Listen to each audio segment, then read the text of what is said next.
नमस्कार, स्वदेश न्यूज देख रहे हैं आप। मैं हूं आपके साथ ऋषभ सोनी और लेकर आया हूं हमारा खास कार्यक्रम मध्यकाल। और मध्यकाल में आज हम बात करेंगे जल संरक्षण की और उसमें लोगों की भागीदारी की। आज पूरी दुनिया में विश्व जल दिवस मनाया जा रहा है। ये दिन सुरक्षित और स्वच्छ पानी की महत्ता को समझने और जल संकट के प्रति जागरूकता बढ़ाने के लिए समर्पित है। वर्ष 2026 के लिए विश्व जल दिवस की थीम जल और लैंगिक समानता रखी गई है। इस विषय का मुख्य उद्देश्य पानी के प्रबंधन में महिलाओं की भूमिका को रेखांकित करना और जल संकट के कारण होने वाले सामाजिक भेदभाव को समाप्त करना है। मुख्यमंत्री डॉक्टर मोहन यादव ने विश्व जल दिवस पर सभी प्रदेशवासियों को शुभकामनाएं दी। उन्होंने सोशल मीडिया एक्स पर सभी से जल संरक्षण के लिए संकल्प लेने का आह्वान किया। मुख्यमंत्री ने कहा, जल से ही हमारा कल सुरक्षित है। ये प्रकृति का अमूल्य उपहार है जिसका संरक्षण और संवर्धन करना हम सभी की जिम्मेदारी है। उन्होंने कहा, हम सब मिलकर जल संसाधनों की सुरक्षा का संकल्प लें और एक समृद्ध भविष्य की ओर कदम बढ़ाएं। मुख्यमंत्री ने प्रदेशवासियों से जल बचाने के लिए जागरूक रहने और जल संरक्षण के सभी उपाय अपनाने की अपील की। आपको बता दें कि जल संकट की गंभीरता को उजागर करने और इसके संरक्षण के प्रति जागरूकता बढ़ाने के लिए हर साल 22 मार्च को विश्व जल दिवस मनाया जाता है। इस खास मौके पर प्रधानमंत्री नरेंद्र मोदी ने देशवासियों को शुभकामनाएं देते हुए जल बचाने और उसके जिम्मेदार उपयोग का संकल्प दोहराने की अपील की। मध्य प्रदेश सरकार जल संरक्षण और संवर्धन को लेकर अत्यंत सक्रिय है। इस दिशा में जल गंगा संवर्धन अभियान चलाया जा रहा है। राज्य में नदियों, तालाबों और पारंपरिक जल स्रोतों के पुनर्जीवन के लिए जल गंगा संवर्धन अभियान एक मील का पत्थर साबित हो रहा है। सीएम डॉक्टर मोहन यादव द्वारा शुरू किए गए इस अभियान में स्थानीय समुदाय, स्वयंसेवक और जनप्रतिनिधियों की भागीदारी पर जोर दिया जा रहा है। मध्य प्रदेश में जल दिवस का मुख्य संदेश जल है तो कल है और जल संचय जन भागीदारी है, जिसके तहत भूजल स्तर को बढ़ाने और हर बूंद को बचाने का संकल्प लिया जाता है। विश्व जल दिवस पर भोपाल के मौलाना आजाद राष्ट्रीय प्रौद्योगिकी संस्थान में जल पर चर्चा कार्यक्रम आयोजित किया गया। आयोजन में विकसित भारत 2047 और जल प्रबंधन विषय पर विशेषज्ञ, शोधार्थी और छात्र विचार विमर्श करने पहुंचे। कार्यक्रम का मुख्य संदेश जहां पानी बहता है, समानता बढ़ती है रखा गया था, जिसमें जल संसाधनों के समान वितरण और सतत प्रबंधन पर फोकस किया गया। आयोजन का उद्देश्य जल संकट, भूजल गिरावट और भविष्य की चुनौतियों को लेकर जागरूकता बढ़ाना था, जिससे समाज में जल संरक्षण को जन आंदोलन बनाया जा सके। ये वर्ल्ड वाटर डे, विश्व जल दिवस, बेसिकली 92 में पूरे वर्ल्ड के लोगों का अर्थ समिट हुआ। उसमें 90 के दशक में ये महसूस किया गया कि पानी की कमी महसूस हो रही है। तब से ये सोचा गया कि हम लोगों को जागरूक करें। उसी तारतम्य में 1994 से विश्व जल दिवस मनाने का संकल्प लिया गया विश्व भर में। उसी तारतम्य में ये 33rd वर्ल्ड वाटर डे हम सेलिब्रेट कर रहे हैं मैनेट में, और हमने मैनेट में रखा, इसका नाम दिया जल पर चर्चा और विकसित भारत 2047 पर जल का प्रबंधन कैसे हो। बेसिकली हमारे पूरे विश्व में और भारत में देखा जाए, हमारी जो बारिश पानी का एक ही सोर्स है वाटर का, जल का, रेन वाटर। तो हमारा रेन वाटर बहुत है। अभी हम यदि भोपाल की बात करें, 17% जो रेन वाटर टोटल होता है, 17% हम उपयोग हमें जरूरत पड़ती है। तो जल संरक्षण में जनता की भागीदारी को लेकर सरकार लगातार प्रयास कर रही है और इसी के चलते कई सारे कार्यक्रम भी आयोजित किए गए। कुछ मेहमान परिचर्चा के लिए हमारे साथ जुड़ेंगे, जल्दी से उनका परिचय आपसे करवा देते हैं। हमारे साथ पेयजल सुरक्षा से पूर्व राष्ट्रीय नोडल अधिकारी सुधींद्र मोहन शर्मा जुड़ रहे हैं। सुधींद्र जी, बहुत स्वागत करता हूँ आपका। Foundation for ecological security MP के स्टेट हेड सत्य शोभन दास है हमारे साथ। दास साहब, आपका भी बहुत स्वागत। और वरिष्ठ पत्रकार के तौर पर हमारे साथ मोहन लाल मोदी जुड़ रहे हैं। मोहन जी, आपका भी बहुत स्वागत। और इस चर्चा की शुरुआत सुधींद्र जी आपसे ही करूंगा। बहुत ज्यादा जरूरत है आने वाली पीढ़ी को यह समझाने के लिए जल कितना ज्यादा कीमती है, और अभी जिस तरीके से सिनेरियो चल रहा है और जो साइकिल हमारी चेंज हो गई प्रकृति की, जो चक्र था वो पूरी तरीके से प्रभावित हो रहा है। इसको लेकर बहुत ज्यादा सतर्क रहने की जरूरत है। भूजल लगातार नीचे गिरता जा रहा है, पानी का दोहन लगातार बढ़ता जा रहा है। जागरूकता लोगों में बहुत ज्यादा जरूरी है। सरकार के प्रयासों को कैसे देखते हैं? सरकार ने, और बल्कि मैं अंतर्राष्ट्रीय स्तर पे जो हो रहा है उसकी चर्चा पहले करूंगा कि सरकार अंतर्राष्ट्रीय स्तर पे विश्व जल दिवस की जो थीम इस बार है वो है gender and water and gender. तो ये देखा गया कि जो भविष्य की हमारी 50% आबादी है उसको हमको पानी के विकास में, पानी के प्रबंधन में पानी की उपलब्धता में भी इंक्लूसिव डेवलपमेंट करना पड़ेगा। मतलब उनका समावेशी विकास जल स्रोतों का बहुत जरूरी है, ताकि जो हमारी 50% पॉपुलेशन है लेडीज की, जी। वो उस तक पानी भी पहुंचे, उनकी भागीदारी भी हो जल प्रबंधन में, और उनकी से भी हो, उनका कहना भी माना जाए निर्णयों में, क्योंकि सबसे बड़ी मैनेजर पानी की महिलाएं ही होती हैं। घर पे भी देखें, चाहे आप पानी को लाना हो, पानी का उपयोग करना हो, पानी का निष्पादन हो, पानी का बचे हुए पानी का कैसे उपयोग करना है, पानी खाना पकाने में उपयोग करना है, वो सबसे ज्यादा महिलाओं को उसमें अपना अपना योगदान देना पड़ता है। दूसरी बात जो बहुत जरूरी है वो ये है कि हर साल दूषित पानी पीने से करीब करीब 18 लाख बच्चे मर जाते हैं 5 साल से कम की उम्र के। वो 18 लाख बच्चे 5 साल से कम की उम्र के होते हैं। इसका मतलब अगले 24 घंटों में 4000 बच्चे विश्व के किसी कोने में मर जाने वाले हैं जी। दूषित पानी से। और उन बच्चों की देखभाल का जिम्मा और उन बच्चों की मृत्यु की जो सबसे बड़ी संवेदना है, सबसे बड़ी वेदना है, वो कौन झेलती है? महिलाएं ही झेलती हैं, उनकी माताजी झेलती हैं।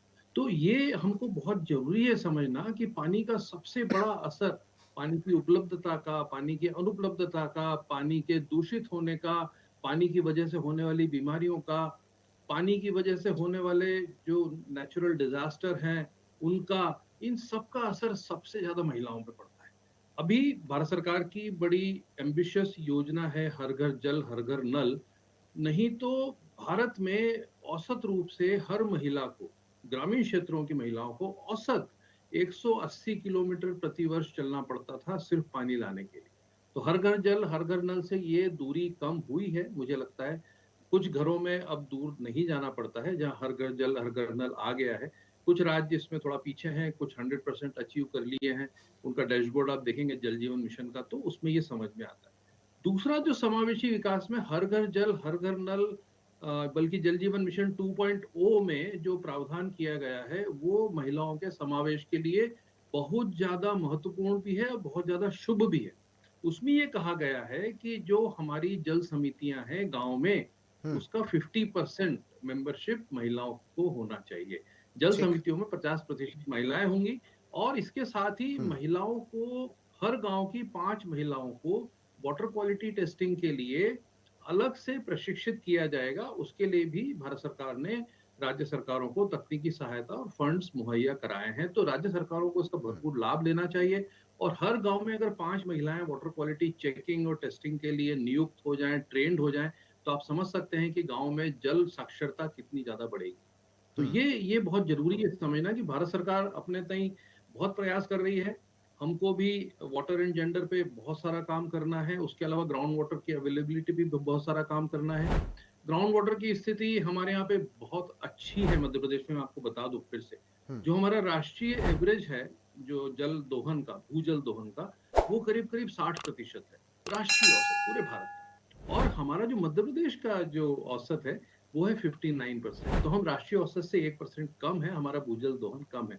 इसके अलावा हमारे यहाँ पे जो टोटल 317 ब्लॉक्स हैं उसमें से केवल 26 असेसमेंट ब्लॉक्स ऐसे हैं जो अति दोहित श्रेणी में आते हैं। तो ये बहुत अच्छी अच्छी सूचना है कि हम अति दोहित क्षेत्रों में केवल 26 में हैं। और 317 में से 221 असेसमेंट ब्लॉक्स हमारे सेफ हैं, यानी उनमें जो भूजल दोहन है वो 70% से कम है। तो हम्म। ये बहुत अच्छी स्थिति है। इस स्थिति को कैपिटलाइज करना, इस स्थिति का फायदा उठाना, ये मध्य प्रदेश सरकार को करना चाहिए मेरे ख्याल से। और हम्म। इसके लिए जो हमको स्टेट वाइड मैपिंग है और उस मैपिंग को हमारे रिसोर्सेस के साथ जोड़ना, हमारे ड्रिंकिंग वाटर सोर्सेस के साथ जोड़ना, ये हमारी पहली प्राथमिकता होनी चाहिए। हम्म। जल संवर्धन के काम तो है ठीक ही, है। लेकिन जो एग्जिस्टिंग सिचुएशन है उस पर भी ठीक है बात सुदीन होनी जी, चाहिए। लेकिन एक सवाल और महत्वपूर्ण मैं आपसे करूंगा, उसके बाद बाकी जी मेहमानों की तरफ मैं जी बढ़ूंगा। आपने जनभागीदारी जी की तो बात कही है, लेकिन कई बार देखा जी गया है पेयजल विभाग की तरफ से भी लापरवाहियां होती हैं। कई जगहों पर पाइपलाइन फूटी जी हुई है, महीनों से पानी बह जी रहा है, कोई ध्यान नहीं दिया जाता। जी जल का जमाव हो जाता जी है, नालियां जी चौक हो जाती हैं, कोई ध्यान जी नहीं दिया जाता। जी जी सीवरेज की प्रॉब्लम जी जाती है, कोई ध्यान नहीं दिया जाता। सड़क किनारे जी पाइप जी डाल दिए जाते हैं और सड़क खोद दी जाती है। और कई बार जी जो जी जी ड्रेनेज सिस्टम होता है वो पूरा ठप हो जाता है और पाइप जी, जो होते हैं जी, वो भी कई बार खराब क्वालिटी की होते हैं, कई बार नालियों से जी, होकर जी, गुजरते हैं। तो जी, एक मुख्य कारण अभी जी, इंदौर जी, में आपको पता होगा 23 बच्चों की मौत हो गई थी। एक बड़ा कारण वो जी, भी था जी, कि पाइप लीकेज थी जी, और वो नालियों से होकर गुजर रहा जी, था, तो गंदा पानी का सेवन लोग जी, कर रहे थे। तो इस तरफ जी, विभागों को जी, भी जी। ध्यान देना चाहिए। बिल्कुल, इसमें मैं आपको बता दूँ फिर से कि जो शासकीय प्रावधान है, वो बहुत अच्छे हैं। फ़ील्ड पे उसका इम्प्लीमेंटेशन क्यों नहीं हो पाता, उसका कारण भी मैं जानता हूँ क्योंकि मैं इन प्रोग्राम से बहुत निकट से जुड़ा हुआ हूँ। जी। हमारा जो केंद्र सरकार का जो क्योंकि मैं केंद्र सरकार का ही अधिकारी था, तो केंद्र सरकार का जो अप्रोच होता है, वो ये होता है कि हम राज्य सरकारों को न केवल फंड्स मुहैया कराएँ, हुँ, बल्कि उनको तकनीकी रूप से इतना सक्षम बनाएँ कि वो ग्रामीण पेयजल योजनाओं को ठीक से चला सकें, ग्रामीणों को वो संतुष्ट कर सकें और इसके लिए एक सपोर्ट फंड होता है, हुँ, हर प्रोग्राम के साथ में। वो सपोर्ट फंड में जो शासकीय अधिकारी हैं, उनकी ट्रेनिंग होती है और वो ट्रेनिंग तकनीकी ट्रेनिंग नहीं होती है। वो ट्रेनिंग होती है सॉफ्ट स्किल की ट्रेनिंग कि भई कैसे आपको गाँव के साथ डील करना है, हुँ, कैसे आपको उनके साथ सहानुभूतिपूर्ण व्यवहार करना है। कैसे लोगों को टेबल के इस समझाना तरफ है। और टेबल के उस तरफ का जो भेद है, उसको मिटाना है, तो उस ट्रेनिंग का फ़ायदा सरकार को लेना चाहिए। उस ट्रेनिंग का फ़ायदा सरकारी अधिकारियों को लेंगे, तो सहानुभूति दिल में होगी, गाँव के साथ में मिलके काम करने की भावना होगी, तो शासकीय अधिकारियों को तकनीकी ज्ञान तो है, लेकिन सामाजिक रूप से और सक्षम बनाने की आवश्यकता है और उसके लिए बहुत ज़्यादा प्रशिक्षण की ज़रूरत है, मैं ये समझता हूँ। ठीक है, बहुत बढ़िया बात बताई जैसे आपने कि जो अधिकारी जी, हैं, उनको भी संवेदनशील होकर इस तरफ काम करना होगा। बहुत बिल्कुल, ज़्यादा ज़रूरी है क्योंकि जब बिल्कुल। ऐसे खराब गंदे पानी की वजह से मौतें होती हैं, तो लोग जी, शोक तो मनाते हैं, लेकिन इसके पीछे की वजह क्या है, उस वजह पर अगर काम कर लिया जी, जाए, तो शायद ये घटनाएँ नहीं होंगी। जी, जी, ठीक है। जी, बिल्कुल। सत्य शोभन जी का मैं रुख करता हूँ। सत्य शोभन जी, सुदीन जी को आप सुन ही रहे थे, सरकार के प्रयासों की वो बात कर रहे थे, जन भागीदारी की बात कर रहे थे। और इसके अलावा जो विभागों की तरफ से कई बार लापरवाहियां आती हैं, वो भी कई बार उजागर होती हैं, लेकिन सरकार इस तरफ पूरी तरीके से काम कर रही है और लैंगिक आधार पर भी जन भागीदारी को सुनिश्चित करने का प्रयास सरकार कर रही है। तो जल को सुरक्षित रखने के लिए, स्वच्छ बनाने के लिए, आने वाली पीढ़ी तक स्वच्छ जल पहुंचे, घर घर जल पहुंचे, इसको सुनिश्चित करने के लिए सरकार जो प्रयास कर रही है, उसको कैसे देखते हैं आप? सरकार का जो प्रोग्राम या जितना सारा पॉलिसी आ रहा है वो सराहनीय है। हम्म, उसमें कोई भी डाउट 1% भी डाउट नहीं होना चाहिए। थोड़ा आंकड़े पे नजर डालेंगे तो ज्यादातर काम जो है समाज और सरकार दोनों को मिलके करना है। ये जो फर्स्ट वाटर बॉडी सेंसस 2023 में हुआ, जी। उसके हिसाब से अगर देखेंगे मध्य प्रदेश में 82,643 वाटर बॉडीज को हमने डॉक्यूमेंट की। ठीक। उसमें अगर देखें जो इन यूज है वो 37,253 है, जो नॉट यूज है वो 45,386 है। तो हमारा जो ज्यादातर काम है ये समाज का काम है। नॉट इन यूज को अगर थोड़ा सा और डीप डाइव करेंगे और थोड़ा अंदर में घुसेंगे तो उसमें ज्यादातर पता चलता है कि वहां जो पॉलिसी पॉलिसी तो है, लेकिन जो वाटर यूजर ग्रुप बनना था या जो समाज या जो समितियां उसको देखरेख करना था, वहां थोड़ा सा हमसे चूक गया। वो समाज का काम है, हम्म, सरकार का पॉलिसी में तो रहता ही है।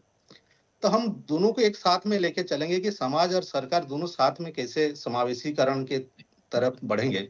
इस तरह का हिसाब से देखेंगे तो ज्यादा आसान है। और ये जो योजना जो बन रहा है उस योजना को थोड़ा और देखेंगे, मध्य प्रदेश के संदर्भ में देखेंगे तो हमारे दोनों हमारा जितने सारा नदियां हैं वो बंजा है, मतलब बन से है। विंध्य से निकले होंगे या नहीं तो सतपुड़ा से निकले होंगे, बीच में मां नर्मदा बहती है। हम्म, और ये दोनों साइड में नर्मदा इसलिए जिंदा है कि दोनों साइड में अगर देखेंगे ज्यादातर जगह पर आदिवासी बहुल्य क्षेत्र है। जी। और आदिवासी बहुल्य क्षेत्र में जो आदिवासी का जीवन शैली ही जिंदा रखा है कि वो पेड़ नहीं काटना, अच्छे से ज्यादा चीजों को नहीं दोहन करना, ये जो मानसिकता है और उनसे हम क्या सीख सकते हैं आदिवासी जीवन शैली से, ये जीवन शैली वाली बात है। तो आप अगर अच्छे से देखेंगे तो दोनों तरफ एक साइड में विंध्य ऊपर और नीचे सतपुड़ा, ये दोनों जगह का अगर अच्छे से करें, ये पैसा में आता है। ज्यादातर जो जिला है या ज्यादातर ब्लॉक है वो पैसा अंतर्गत आता है, 50% से ज्यादा जहाँ आदिवासी है। तो यहाँ क्या नया तकनीकी या क्या नया चीजी से या गांव के जो ग्राम सभा को कितना ज्यादा मजबूत कर सकते हैं, क्या पौधा लगता है या ऊपर अपर कैचमेंट जो है वो जिंदा रहेगा तो नीचे बहेगा, उसको कैसे देख सकते हैं। इस तरह का चीजों को थोड़ा और समावेशी कर सकते हैं। अगर जैसे हम सबको पता है कि लगभग जितना सारा हम भूजल करते हैं उसमें 80 से 87% मतलब जो आंकड़ा कहता है 87% हम एग्रीकल्चर में खर्चा करते हैं, 2% डोमेस्टिक में खर्चा करते हैं, ये 2% आपका कमर्शियल में खर्चा करते हैं, 11% डोमेस्टिक में। हम्म, तो हमारा जो एग्रीकल्चर जो मेजर जहां हम खर्चा कर रहे हैं, और हम 47% स्टेट जीडीपी एग्रीकल्चर से आता है, ठीक। और हम नहीं चाहते हैं कि हमारा एग्रीकल्चर में कुछ प्रभाव पड़े। तो वहां क्या तकनीकें आ सकते हैं, क्या वहां अच्छे तरीके से जो डिमांड साइड वाटर मैनेजमेंट हम कर सकते हैं, कम पानी वाले फसल ले सकते हैं, या क्रॉप वाटर बजटिंग को महत्व दे सकते हैं, क्या वहां जैविक या पारंपरिक कृषि को ज्यादा बढ़ावा दे सकते हैं। इस तरह का चीजों से पानी व्यवसाय तो हम नहीं देख सकते। तो वो थोड़ा देखें, क्या वाटर एफिशिएंट के ऊपर बहुत काम कर रहा है सरकार, स्प्रिंकलर से लेके सारा चीजें, लेकिन वो समाज वाला काम है और हमारा एस्पिरेशन भी वैसा ही है। तो हमको थोड़ा देखना पड़ेगा हमारा प्रगति में भी कम ना हो, और हम साथ में ये जो भूजल जल हो या बाकी जल है उसको भी थोड़ा देखें कि वो कितना सुचारू रूप से आने वाली पीढ़ी तक हम बचा के रख सकते हैं। हम्म। इसके अलावा लोगों की जागरूकता को लेकर क्या कहेंगे सर? कई बार देखा गया है कि लोगों की जागरूकता बिल्कुल भी नहीं होती। एक प्रकार से मैं कहूंगा कि जो एक नैतिकता होना चाहिए हर इंसान में पानी को लेकर, जल बचाव को लेकर, वो कई बार नहीं देखी जाती है। अगर कहीं पर नल खुला हुआ है, रास्ते चलते हुए 100-150 लोग वहां से गुजर जाएंगे, लेकिन एक भी व्यक्ति वहां पर नल बंद करने की कोशिश नहीं करेगा। तो ये बहुत ज्यादा नैतिकता और जिम्मेदारी, कर्तव्यता होना बहुत ज्यादा जरूरी है। ये लोगों में कैसे आए? एकदम आपके बात पे एकदम सहमत हूँ। ये जो सिविक सेंस है ये हम में अभाव है, हम सब में अभाव है। और ये ज्यादातर जो अर्बन पॉपुलेशन है यहाँ थोड़ा और असंवेदनशील हो जाते हैं हम लोग पानी को लेके। गांव में तो पानी टैप है ही नहीं, आज भी दूर दूर तक जा रहे हैं, तो वहां तो उनके अंदर में है। लेकिन जो अर्बन पॉपुलेशन है वो उसमें कैसे ज्यादा सिविक सेंस और ज्यादा बढ़ सकता है, उसके ऊपर ज्यादा और काम करने का जरूरत है। ये आपके बात पे मैं सहमत हूँ। ठीक है। सरकार हालांकि लगातार कोशिश कर रही है। मोहनलाल जी का मैं रुख करता हूं। मोहनलाल जी, पहले मैं आपकी टिप्पणी चाहूंगा, उसके बाद मैं सवाल करूंगा। पहली बात तो मैं धन्यवाद ज्ञापित करूंगा सुधीर जी का, सत्य शोभन जी का। विशेषज्ञ के रूप में बहुत अच्छा उन्होंने मार्गदर्शन कर दिया। दरअसल जो बात आ रही है वो आ रही है अर्बन पॉपुलेशन की तरफ बात ज्यादा आ रही है, और ये बात सत्य भी है। जहां जल सुगमता से सुलभ हो जाए वहां जल के प्रति लापरवाही स्वाभाविक है। बिल्कुल, बिल्कुल। लेकिन ये ज्यादा है, ये चिंता का विषय है। एक गांव के क्षेत्र में जब एक महिला पानी भरने के लिए श्रम करती है तो वो गांव के या शहर के, बल्कि मैं परिवार तक रहूंगा, वो परिवार के लोगों को डांट देती है, पानी मत फैलाओ, भर के लाई हूँ। एक लेकिन शहर में ऐसा नहीं है, यहाँ नलकूप भी है या ट्यूबवेल है, घर में टैप हमारे यहाँ, मतलब कुल मिला के पानी की सहजता से सुलभता हमारे लिए आफत बन रही है। और यही अर्बन, इसीलिए दोनों हमारे जो वरिष्ठ साथी हैं वो इसीलिए अर्बन सोसाइटीज की वो ज्यादा वो इंगित कर रहे हैं। और ये बात सत्य भी है, यहाँ जागरूकता थोड़ी सी हम में भी कमी है, शासकीय स्तर पर भी लापरवाही देखने को मिलती है। नल जल योजना की जो बात सुधीर जी कर रहे थे, वाकई में कुछ जगह अच्छा प्रोग्रेस भी है, लेकिन कहीं कहीं शिकायतें ज्यादा हैं। स्ट्रक्चर खड़ा हुआ है लेकिन पानी का अभाव है, पानी सप्लाई नहीं हो पा रही है, विभागीय लापरवाहियां हैं ये। और जहां तक जनप्रतिनिधियों की बात है तो इनका जो कहना चाहिए लक्ष्य है वो जनरंजन ज्यादा है, जनहित कम है। इनको देखना पड़ता है कि हमारा मतदाता नाराज ना हो जाए, भले ही सत्यानाश हो रहा हो प्रकृति का। तो एक कारण इसमें ये भी है। तो मैं ये चाहूंगा, एक तो राजनीतिक स्तर पर इसमें जागरूकता है, और नागरिक के प्रति जो जनप्रतिनिधि है वो ईमानदार हो, उसको हितों को लेकर, उसके मनोरंजन को लेकर नहीं। और जो नौकरशाही है वो थोड़ा सा इसमें अब ईमानदारी, क्योंकि जल का मामला है, जल है तो कल है, इसमें यदि हम गंभीर तो फिर अपने अस्तित्व में क्वेश्चन मार्क लगाते हैं। तो कुल मिला के बात यही है, बहुत मैं सहमत हूँ दोनों अपने विशेषज्ञों के साथ में। अर्बन सोसाइटी में हमें बहुत ज्यादा जागरूकता और संयम की आवश्यकता है जल अपव्यय को। लेकिन मोहन जी, आप अभी बता रहे हैं कि अधिकारियों को लेकर भी बहुत ज्यादा आपने जो बातें कही, कई बार देखा गया है अधिकारी पहल ही नहीं करते हैं या बेसुध रहते हैं। उनके पास, ऐसा नहीं कि उनके पास शिकायतें नहीं पहुंचती हैं, समस्याएं नहीं पहुंचती हैं, लेकिन उदासीनता जो विभाग की तरफ से कई बार देखी जाती है, अधिकारियों की तरफ से कई बार देखी जाती है। सरकार को इसमें थोड़ी सख्ती बरतना चाहिए। हाँ, नहीं, सरकारी शक्ति है, इसमें कुछ शक नहीं है, सरकार की चिंता है। यही कारण है कि मैनेट में इतना बड़ा जमावड़ा हुआ है, जिसमें केंद्र के डेलीगेट्स भी हैं और राज्य के भी हैं, और कुछ निचले स्तर से भी लोग विशेषज्ञ बुलाए गए हैं।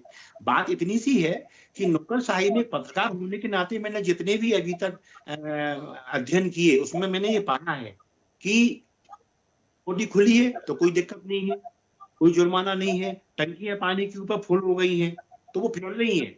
यदि आप ये देखें किसी शहर में 1 घंटे किसी मोहल्ले में जल की आपूर्ति है, तो 1 घंटे किसी व्यक्ति ने अपनी मोटर चालू कर दी है, टंकी भर गई है, छत पे पानी फैल रहा है, पड़ोस के लोग परेशान हैं, लेकिन कंप्लेंट भी होती है, ऐसा नहीं कंप्लेंट नहीं होती है, लेकिन बात वही आ गई ना, कोई पार्षद का प्यारा है, कोई मेयर का प्यारा है, कोई नगर पालिका अध्यक्ष को अच्छा लगता है। तो ये जो कहना हमारी अप्रोच है राजनीतिक रूप से, जो हमें दबंग बनाती है, हमें थोड़ा सा सबल बनाती है, यहाँ हम दुरुपयोग कर रहे हैं। और एक हमारे अंदर भाव है कि हम पानी लेते हैं तो पैसा भी तो देते हैं, ये भाव गलत है। कोई भी पैसा जो है पानी के बराबरी नहीं कर सकता। और बात घुमा फिरा के आगे अवेयरनेस पे ही, अवेयरनेस बहुत आवश्यक है। जल के प्रति यदि हमने अवेयरनेस बहुत जल्दी खड़ी नहीं की तो किसी विद्वान ने कहा था अगला जो विश्व युद्ध होगा संभव है वो पानी को लेके हो जाए। ठीक है, मैं सुधीन जी का रुख करूंगा। सुधीन जी, अभी सत्य शोभन जी बता रहे थे, सिविक सेंस की वो बात कर रहे थे। कई बार हम देखते हैं ऐसी तस्वीरें हमारे पास आती हैं। अब सरकार चाहे जितनी ही मुहिम चला ले, जितना ही जागरूकता अभियान चला ले, लेकिन कई बार लोग ऐसे होते हैं कि उन्हें वो सिविक सेंस अपनाना ही नहीं है, नैतिकता का पाठ पढ़ना ही नहीं है। और ऐसा नहीं है कि वो पढ़े लिखे नहीं है, वो प्रॉपर एजुकेटेड लोग होते हैं, लेकिन पूरे तरीके से उस चीज को नकार दिया जाता है। तो लोगों में जागरूकता होने के साथ साथ सिविक सेंस होना बहुत ज्यादा जरूरी है, नैतिकता होना बहुत ज्यादा जरूरी है, क्योंकि बूंद बूंद अगर बचाएंगे तो सागर भरेगा। जी जी, मैं ये समझता हूँ कि हमारा जो समाज है, चाहे वो ग्रामीण समाज हो चाहे वो शहरी समाज हो, ग्रामीण और शहरी समाज का जो फर्क है हमारे कल्चर्स का भी, वो भी कम होता जा रहा है। अब ग्रामीण क्षेत्रों में भी बहुत ज्यादा अर्बनाइजेशन पहुंच गया है, संसाधनों के मामले में नहीं तो कम से कम विचारों के मामले में। जो मोबाइल क्रांति हुई उस वजह से बहुत सारी जो नई पीढ़ी है गांव की, वो शहरों की बहुत सारी अच्छाइयों और बुराइयों को आत्मसात करती जा रही है।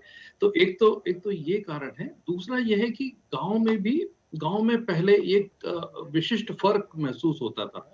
गांव में जो प्रकृति से जुड़ाव है और प्रकृति हमारी माता है, प्रकृति से ही हमारा नाता है, प्रकृति के लिए हमें ही काम करना होगा, ये भाव हट के अब स्पून फीडिंग की वजह से ये हो गया है कि प्रकृति के लिए भी अगर कुछ काम करना है तो वो भी सरकारी अधिकारी कोई आएगा या कोई एनजीओ का कोई हीरो आएगा जो सोशल हीरो होगा, वो आके कुछ करेगा। हमें बहुत ज्यादा करने की जरूरत नहीं है।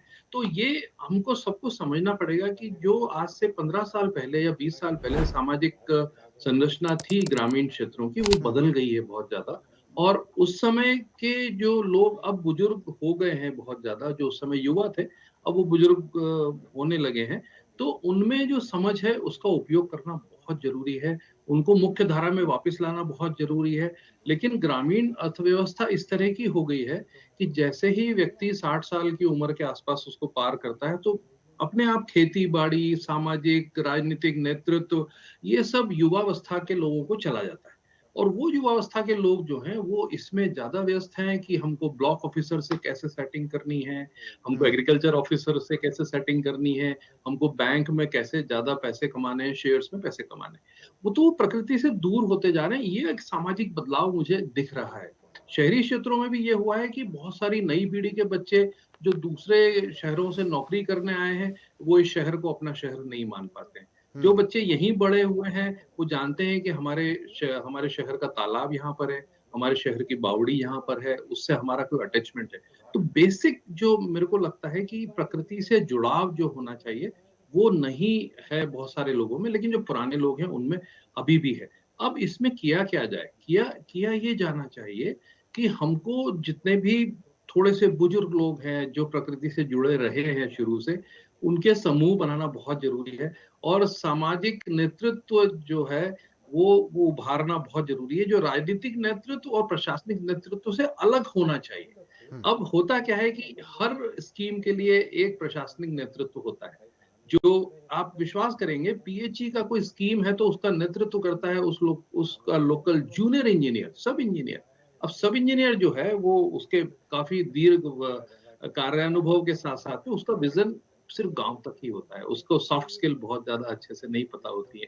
तो उसका नेतृत्व उसके पास है, राजनीतिक नेतृत्व सरपंच साहब के पास है, तो सामाजिक नेतृत्व की कोई ज्यादा बात नहीं हो रही है। अब जब समावेशीकरण में हम महिलाओं को आगे लाते हैं तो महिलाएं निश्चित रूप से इसमें बहुत बड़ा रोल प्ले कर सकती हैं। मैं चूंकि अपने अनुभव से ही बोल रहा हूँ, जो हम पेयजल सुरक्षा हमारे प्रोजेक्ट्स थे ड्रिंकिंग वाटर सिक्योरिटी के, उसमें हमने community demand side water management, community participation, इस पे काम करके ही आत्मनिर्भरता लाई है। और उसमें जो वाटर बजटिंग एक्सरसाइज हमने शुरू की थी, तो सबसे पहले भारत में अगर कहीं वाटर बजट एक्सरसाइज हुई थी तो वो महसाणा जिले में, गुजरात में खेरालू तालुका में हमने की थी। उसमें भी हमने 50% महिलाओं को साथ में लिया था। तो वाटर बजटिंग एक्सरसाइज एक ऐसा माध्यम है जो न केवल असेसमेंट करता है आपके गांव की, बल्कि आपको अपने गांव के स्रोतों से जोड़ता है। तो इस तरह की जो एक्सरसाइज है वो टेक्निकल एक्सरसाइज भी हैं, सोशल एक्सरसाइज भी हैं, वाटर बजट एक्सरसाइज हैं। इस तरह की चीजों पे सरकार को ध्यान देना चाहिए। और जो हमारे शासकीय विभाग हैं इन स्रोतों को प्रबंधन करने के लिए, जैसे पीएचई हुआ या एग्रीकल्चर डिपार्टमेंट, 2 डिपार्टमेंट है बहुत ज्यादा। वाटर रिसोर्सेज डिपार्टमेंट बड़े प्रोजेक्ट्स पे ध्यान देता है। इन दोनों विभाग के अधिकारियों को भी ट्रेनिंग की जरूरत है, मैं तो ये कहता हूँ। तो इनको भी ट्रेनिंग दी जाए कि हम किस तरह से सामाजिक नेतृत्व को साथ में ले सकते हैं। राजनीतिक नेतृत्व को तो हम साथ में लेते ही हैं, लेकिन सामाजिक नेतृत्व एक उभर के आना चाहिए जो प्रकृति से जुड़ा हो। कोई बाहर का हीरो हमारे गांव में नहीं आएगा, ये निश्चित बात हमको मान लेना जो चाहिए। लोग हैं उन्हें ही समझना होगा, जो लोग वहां पर काम कर रहे हैं उन्हें ही समझना होगा और उन्हें ही सीखना होगा कि पानी को आखिर बचाना कैसे, संरक्षित कैसे करना है। और महिलाओं की आप बात कर रहे थे, तो महिलाओं की शुरुआत से ये भी हो सकता है कि बाकी के जो लोग देख रहे हैं उनमें भी कुछ बदलाव आ जाए, समाज में बदलाव आए, उस इलाके में बदलाव आए। ये भी बहुत जरूरी था। बहुत शुक्रिया सर हमारे साथ जुड़ने के लिए। आप तमाम मेहमानों का हमारे साथ जुड़ने के लिए, परिचर्चा में शामिल होने के लिए बहुत बहुत धन्यवाद। आज हम बात कर रहे थे जल संरक्षण की भागीदारी की।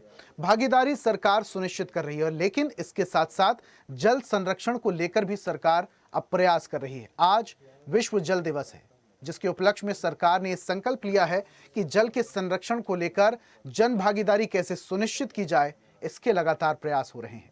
खास कार्यक्रम में फिलहाल इतना ही। देखते रहिए स्वदेश न्यूज, सबसे पहले देश। और ऐसी ही ताजा खबरों के लिए लाइक, फॉलो और यूट्यूब पर सब्सक्राइब कर बेल आइकन जरूर दबाइए। और हर अपडेट के लिए विजिट कीजिए स्वदेशलाइव.com।